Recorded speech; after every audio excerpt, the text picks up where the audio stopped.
mga ka-investor, welcome back sa ating channel at tignan natin ngayon yung performance ng ating Philippine stock portfolio. So as of right now, kung makikita ninyo, ito yung value niya 232,391 and kung makikita nyo, we're up 7.37%. Diba? So ang laki ng tinaas natin. Diba? Mamaya papaliwanag ko sa inyo kung bakit, ano nangyayari. So, punta muna tayo sa biggest loser natin. Same thing, All Home, 31%. Mary Mart at Mary Mart 21%, almost 22. Then 15 ang Top Frontier at Vista Malls. So ayan, biggest winner naman tayo, no? So meron tayong loser. Converge, dumoble na yung pera natin, 100%. Just imagine that. Di ba, sabi ko kasi ang stock market tumataas lang siya ng 7 to 10% per year. So, you can double your money within depende sa pagtaas ng market, pero kung nag-range siya ng ganong price, ng ganong percentage, 7 to 10. So, around 10 to 15 years bago madoble yung pera mo sa stock market. No, kung mag-i-invest ka sa mga medyo mga high cap. Pero kung makikita nyo, dahil nga growth, yung pinipili natin medyo ang laki ng binaba, maganda yung fundamental. Nakita nyo naman yung balik. Diba? 30%. Nakita mo tong Security Bank, Security Bank is 43% yung tinaas. Diba?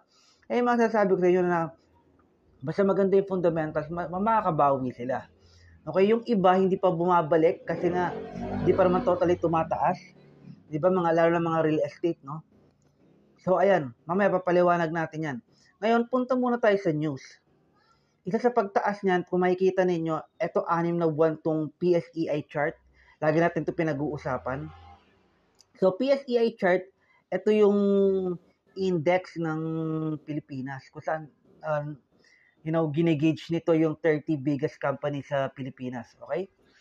So, kung makikita ninyo, 6 na buwan to, no? Nag-low tayo nung around July 6. Ano to, 6 na buwan lang to eh. Pag ginawa ko nga tong year to date, mas mataas. Ayan, no?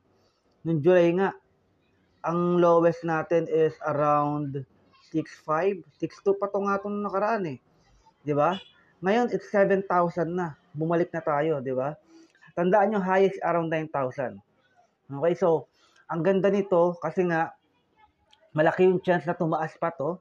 Pero hindi ko nga inaalis na pwedeng magkaroon ng recession. Kasi sa US, di ba, nagkakaroon sila ng fear ng recession. So, it's up to you kung gusto niyo nang kunin yung ibang pera nyo, kung up kayo, pwede naman kayo mag-take profit kagaya ng Converge, no?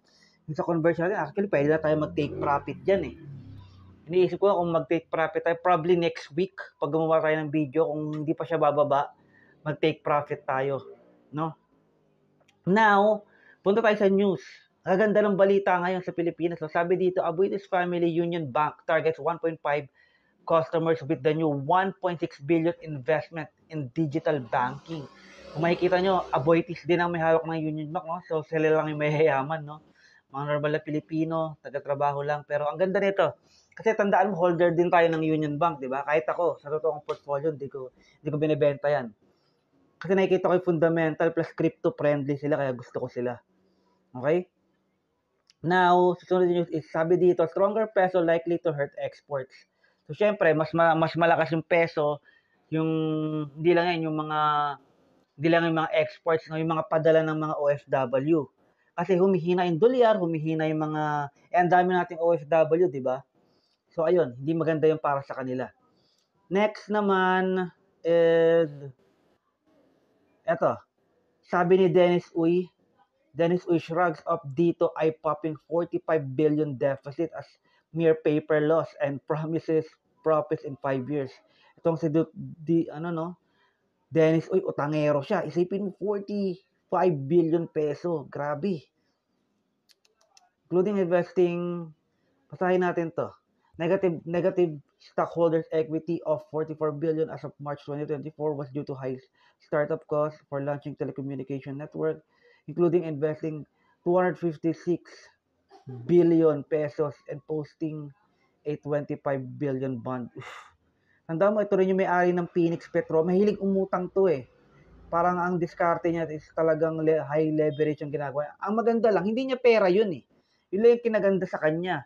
Mawala man yan, mawawala lang yung wealth niya, pero hindi siya nawalan. Eh, ang daming taong, di ba, pwedeng mawala pag na-bankrupt siya, di ba? So, ayun. It's really hard to invest din kung sobrang laki nung, sobrang taas ng loss, na yung utang pala ng isang company, no? So, ayun lang yung mga news. So, kaya tumataas tayo dahil nga, nagbababa na ng interest rate, no? Pero I believe talaga na merong recession next year. Pwedeng maiwasan, pero I really believe na magkakaroon. Pero syempre, dahil ang stock market sa Pilipinas mababa na, mas maganda na lang maglagay tayo. Ginagawa ko lang sa US. Para sa crypto, bumibili lang ako ng bumibili, tsaka dito. Ngayon, for this week, ang lalagyan natin is, tingnan ko nga yung loss natin. Let's go with UBP. We're still lost, no? UBP is now at 39, no? Let's go with Vista Malls and Top Frontier. Okay? I-type ko lang siya dito. So, ito yung, ano natin, sa 5,000 allocation natin, ang paglalagyan ko, mga investor, angat ko lang dito. Vista, yung mall ni, STR, which is 2.5K.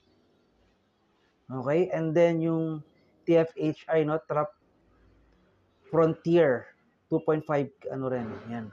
5,000. So, naniniwala ko itong company na to, makakabawi itong dalawa na to. Talagang laki rin daw nila ngayon, no? So, ayan yung dalawang paglalagyan natin. Kung magkakaroon ng konting paghupa kay Converge, pwede natin ilipat yun, no? That's how we do it naman, eh.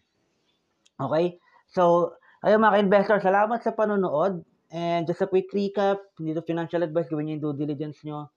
And, ayun nga, 2.5K kay STR at TFHI to 2.5K, okay? Salamat sa panonood and I'll see you next week and see you in the next video. Click nyo lang yung mga video dyan. Meron tayong crypto portfolio and US stock portfolio as well, okay? Bye for now.